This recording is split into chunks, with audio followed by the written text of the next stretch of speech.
Alrighty, y'all, welcome back to another Endgame lesson, and in this tutorial, I am going to teach you how to defend against a 7th rank Rooks pawn.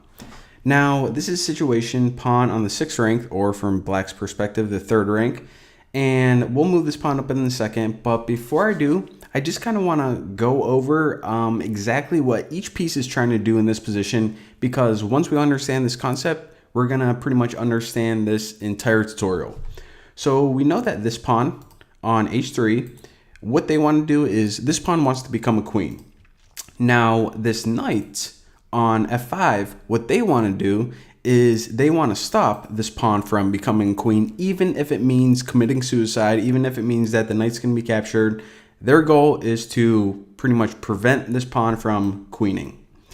Now with that being said, this king right here on d3, his job is to pretty much kick this knight away and get him out of the way or capture him so their pawn can promote.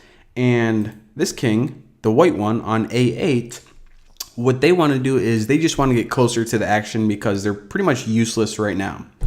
So with all that being said, we know what each piece dreams are, I guess is the best way to say it. Now with white to move, how can it kind of go ahead and start accomplishing its goals? Well, first and foremost, what it wants to do is it wants to hop to g3. Why is this? Because when it's on g3, it protects the promotion square. So now the pawn can't march up and promote. All right, mission accomplished. So now what Black is going to do is they're going to say, okay, I am going to deal with this knight later, but for now, I'm just going to be one square away. And what this is going to do is actually limit the knight. So now if the knight moves anywhere, let's say they try to attack the pawn, then the pawn can just go ahead and promote. So this move to h2, one square away from queening, essentially is going to lock the knight in position. Now, with that being said, we know that we can't move the knight. So what we want to do as white is just inch the king closer. Because if the knight can't, capture this pawn right now, our king definitely can.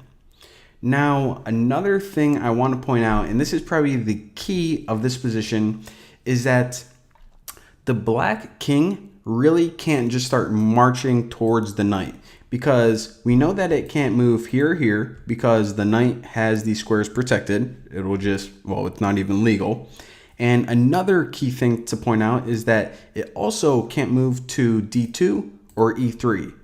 Now, why is that? Why can't the king move here or here? Because if it moves to either one of those squares, then the knight is going to be able to immediately go to f1, creating a fork on the pawn and the king, and it's therefore going to win the pawn.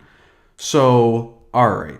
We know that the king needs to get over here and kick this knight away, so it can either go this way or it can route itself around this way.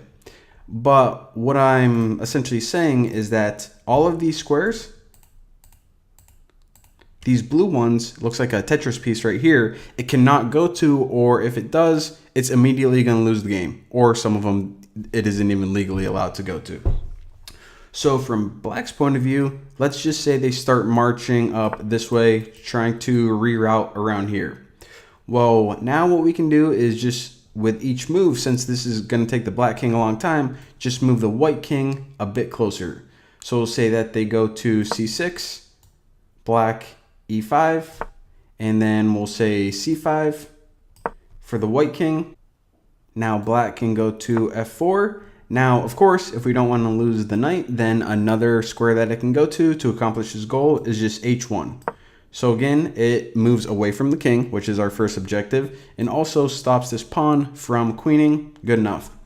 So now what we want to do is after king, let's say, goes to f3, white d4, Black g2, and of course, this pretty much traps in our knight. But at this point in time, it's actually fine, and you're going to see why. After this king moves to e3, then of course what Black is going to do is capture our knight.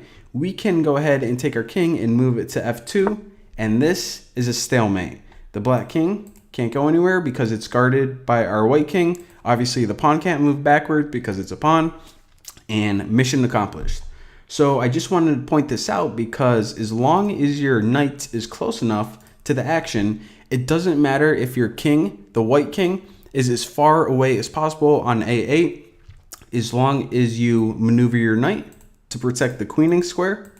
And also by maneuvering your knight there, let me get it into a proper position, we know that the knight is essentially locking down these squares from the black king. Then you're going to be able to obtain a draw every single time. So again, that is how you defend against a 7th rank Rooks pawn. Thank you guys for watching. Don't forget to subscribe, and I will see you next time.